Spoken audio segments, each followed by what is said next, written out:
Klobuchar. Thank you. Thank you, Secretary Vilsack. Hi, you know that the avian flu is a threat to so many states' livelihood of our turkey growers, poultry, egg layers, and I want to first of all thank you and the USDA for responding quickly to this last scourge. And during the last outbreak, this is a fact maybe you don't know, the University of Minnesota led the charge, testing about 20% of the nation's birds suspected of carrying avian flu. The labs are playing a critical role in addressing rapid detection and response. What resources can be provided to the USDA and our land-grant universities in order to combat and mitigate the threat going forward? Well, additional support for land-grant universities to enable them to have the kind of testing equipment and lab capacity to be able to provide these tests is one thing. We had a conversation about vaccines earlier, and I think it's important I know. to continue to work on that. We're not there yet. There's a long way to go there, but that is the other thing that needs to be focused on is the notion of biosecurity, the ability for us to continue to have producers be very sensitive to this. And I think as we look at ways in which we indemnify producers, making sure that not only do they have a biosecurity plan, but that it's actually implemented. The design of these structures, I think it would be interesting for land-grant universities to sort of opine about, do designs basically add to the risk, or can they be structured in a way that diminishes the risk? The location of these facilities. I mean, there's a lot of issues that I think require us to look at this differently, and here's why.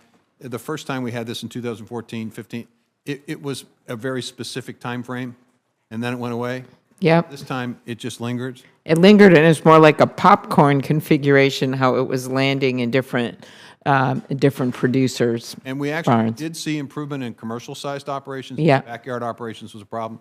So the challenge, I think, for us is to recognize this is going to be with us, and how is it that we actually mitigate and minimize the risk to the disruption of the industry. And I think you got to look at all of this. You got to look at biosecurity. You got to look at indemnification. You have to look at vaccination. You have to look at research. Exactly. Location. Okay, very good. Thank you. We also know, and this is kind of along the same line, since some of this was technology and getting the data that helped to contain it a little more, that real-time data helps our farmers and ranchers. Senator Thune and I lead a bill called the Agriculture Innovation Act to support farmers and ranchers getting better data to make more informed land use decisions. You know, this can be everything from use of water to use of pesticides to use of whatever we're going to do and what temperatures, you name it. Can you update the committee on the progress and existing needs for better on-farm data use and research to improve location-specific land use decisions?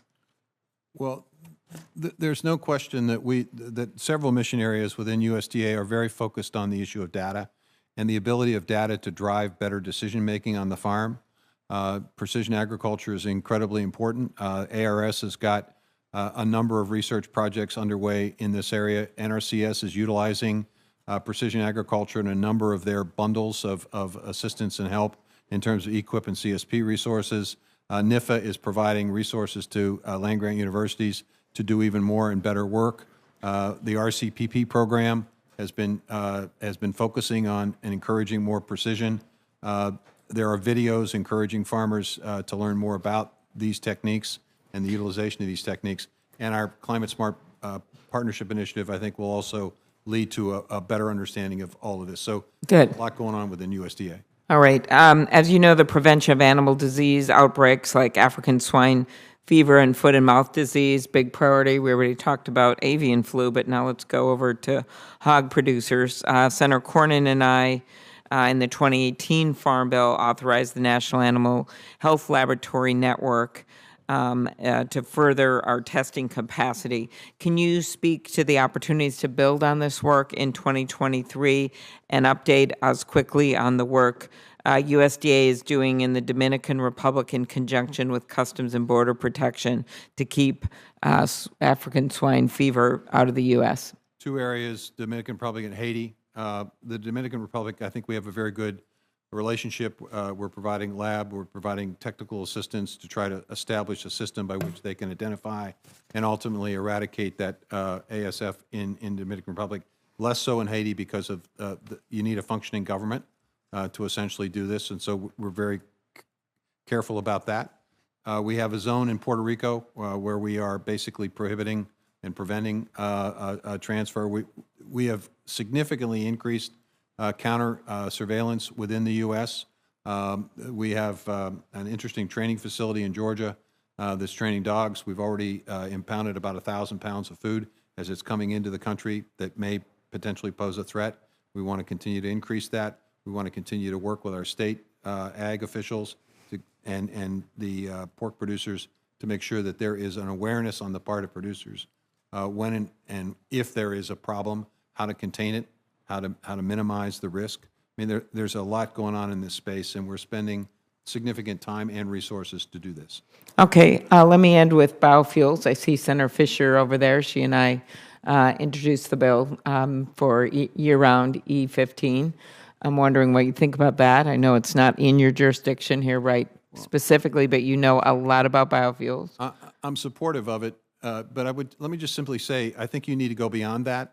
You need to go beyond E15. I think you need to focus on a sustainable aviation fuel because that's a 36 billion gallon industry that hasn't existed. Right, And agree. A significant opportunity. Yes. Very good, and I know you've been such a champion for that. Ending with this biofuel question, last Congress, Senator Ernst and I had a bill to invest $500 million in funding for grants for fueling station. It actually and convenience stores to expand the availability of low-carbon renewable fuels. It was actually included in the Inflation Reduction Act and serves as the basis for the USDA Higher Blends Infrastructure Incentives Program. Can you update me on what's happening with that? You will see over the course of the next year or two quarterly awards under that program. Thank you.